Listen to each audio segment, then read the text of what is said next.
はい、皆さんこんにちは、松尾です。本日はですね、広角レンズの使い方だったりとか、魅力っていうのをですね、解説したり、語っていきたいと思います。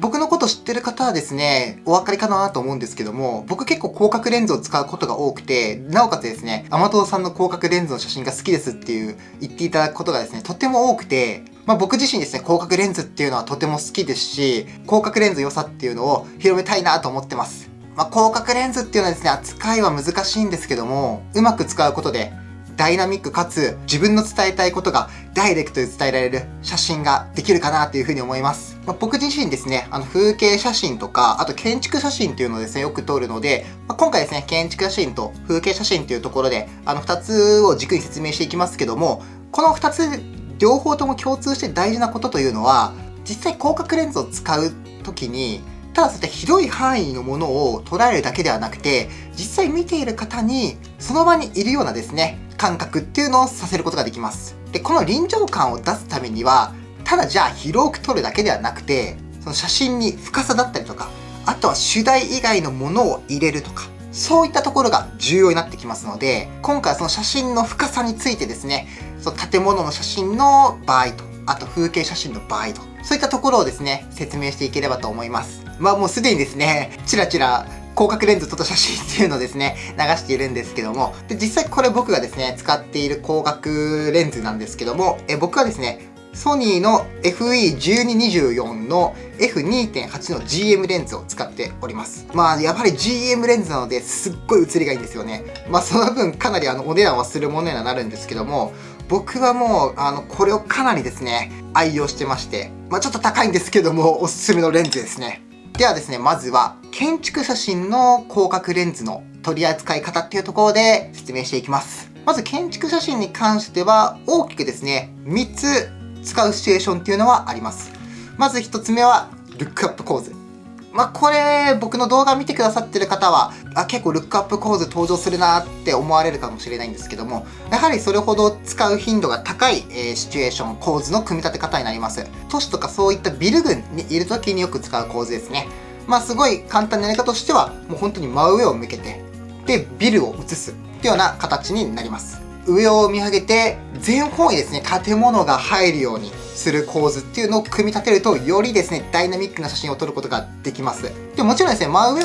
を向けて撮るっていうのもいいんですけども、やっぱちょっと傾けて撮る。完全に真上じゃなくてちょっと傾けて撮ったりとか、あとはですね、ちょっと斜めにして撮ってみたりするとか。そういった風に、ルックアップといってもですね、いろんな構図の組み立て方があると思います。で、ルックアップの構図の組み立て方っていうのは、やはりできるだけ建物が重ならない、かつ空白がないようにするっていうところが大事ですね。で、結構このルックアップ構図やるとわかるんですけども、ほんのちょっと傾けただけですごい構図が変わってきちゃったりとか、こっちの傾きと、あとこっちの傾き、本当にちょっと傾けるだけで全然構図が変わってくるので、三脚があればですね、三脚使うっていうのが一番ですし、三脚なければですね、こういったバリアングル式のモニターがあると、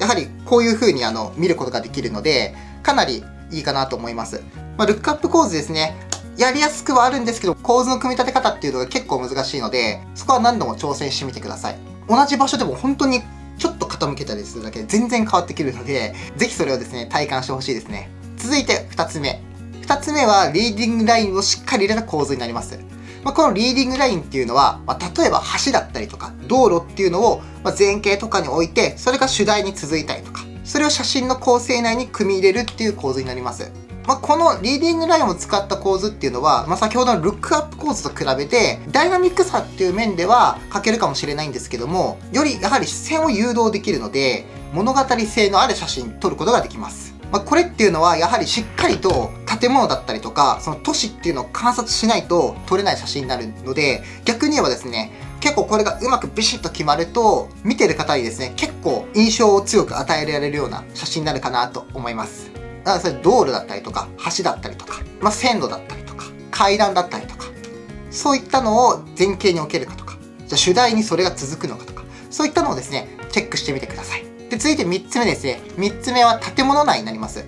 やはり建物の中にいて空とかがない分空白っていうのはあまりないかなと思うんですね。なので広角レンズで屋内のものを目いっぱい映す。すごいやりやすいのはそういう螺旋階段とかですね。螺旋階段とかやりやすいかなと思いますし、あとやっぱそういった階段系ですね。やっぱ広角レンズでたくさん映るので、その中で距離感のギャップを出すっていう意味では、やっぱ階段っていうのはその高さのギャップがありますよね。そういったのを広角レンズで映すことによって、よりダイナミックな写真が撮れるかなと思います。続いてですね、風景写真の広角レンズの使い方、撮り方ですね。まずこちら1点目は、前景をしっかり入れるというところですね。これはですね、しっかりとちょっと前景を入れることによって、写真に深み、距離感っていうのを出すことができます。先ほどの建物のリーディングラインを使った撮り方と似てるんですけども、前景を置いて、奥に主題を置いて、で、その後ろに光景、例えば空だったりとか、そういったところを3つ入れることによって、写真に深みっていうのをですね、出すことができます。こういったのは広角レンズじゃないとできない表現かなと思います。で、この前景には、ディティールがあるものだったりとか、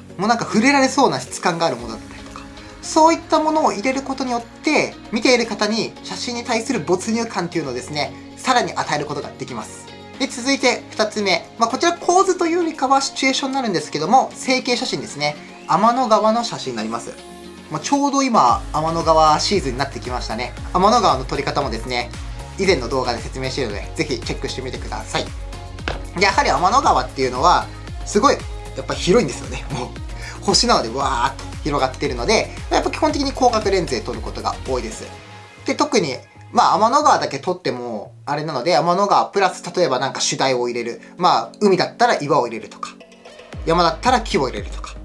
そういった場合はやはり広角レンズじゃないと入らない。もしくは 12mm でもやっぱ入んないんですよね。こういった天の川がアーチになってる写真とかは 12mm でも入らないので、縦でパノラマにしてこういう風にして撮ってます。そういった形でやはり成形写真っていうのは広角レンズが必要かなと思います。で、やはりですね、成形写真、星の写真になるので、できたらやはり F2.8 より低い F 値の持っているレンズがいいかなと思います。F4 でもですね、撮れることは撮れるんですけども、せっかく撮るなら F2.8 以下のレンズがあるといいですね。広角レンズの使い方だったりとか、よく使うシチュエーションっていうところは説明してきたんですけども、じゃあ実際広角レンズを使う注意点というところですね、ちょっと3つですね、説明させていただければと思います。まず1つ目はですね、歪みに注意っていうところで、やはり広角レンズっていうのは、特に四隅が歪んでしまうので、そこに注意ですね。逆にその歪みを利用してダイナミックな写真を撮るっていうこともありかなと思いますので、建物の写真でも、ルックアップ構図とかでも、あえて歪みを使ってダイナミックさをつけるだったりとかっていうのもありかなと思います。続いて2つ目の注意点は、過度な広がりの調整っていうところで、やはり広角レンズを使うと、その被写体の距離にもよりますけども、やはり小さく映っちゃいますよね、広く映る分。なので、じゃあ広角レンズで撮るとしても、被写体が小さすぎてないか。小さすぎる場合だったら、例えばもうちょっと寄ってみるとか、あとは逆に、広角レンズっていろんなものが入りがちなんですけども、主題だけ目立つようにして、他のいらないものとかは入れないような画角で撮ったりとか、そういった工夫が必要になるかなと思います。で、最後に3つ目ですね。2つ目と結構似てるんですけども、映しすぎないっていうところで、やはり難しいシチュエーションっていうのは、普通の景色でこうやって撮ったら、多分空とかがかなり映ってしまうかなと思うんですけども、空を映すっていうのはもちろんいいんですけども、これは本当僕の持論なんですけども、空っていうのは主題にならないっていうか、なりにくいものではあります。もちろんですね、すっごい、もう雷と虹とか、あとオーロラだったりとか、そういったもうめったに見れない風景だったら、画面いっぱい映すのもいいんですけども、空って言ってしまえばどこでも撮れてしまうので、それってやっぱり主題としては弱いかなと思います。で、やはりただ普通に広角レンズを使って、外の風景を撮ると、空が大きく映ってしまうと思うんですけども、やっぱそれって主題になりにくいので、そういった意味でやはり何も考えずに撮るっていうところは注意した方がいいかなと思います。はい。そういった形でですね、広角レンズを使うシチュエーションだったりとか、使い方っていうところと、あとは注意点というところをですね、説明してきました。作例もですね、たくさん出しているんですけども、皆さん好きな写真、どの写真になりますかね僕、広角レンズ結構使うので、たくさん出させていただきましたけども、本当に広角レンズっていうのはですね、その使用方法によって、ダイナミックさだったりとか、深みっていうのを与える強力なツールになるかなと思ってます。今回説明した、シチュエーションだったりとか構図の組み立て方っていうのを駆使して、ぜひですね、皆さん、自分自身の写真に新しいですね、要素を加えてみてはいかがでしょうか。本当に重要なのは、やっぱ広く撮れる分、ただ広く撮るんじゃなくて、じゃあその中でどう要素を入れていくか。そのリーディングラインを使うとか、前景を入れるとか、真上をめっけてビルを全部入れて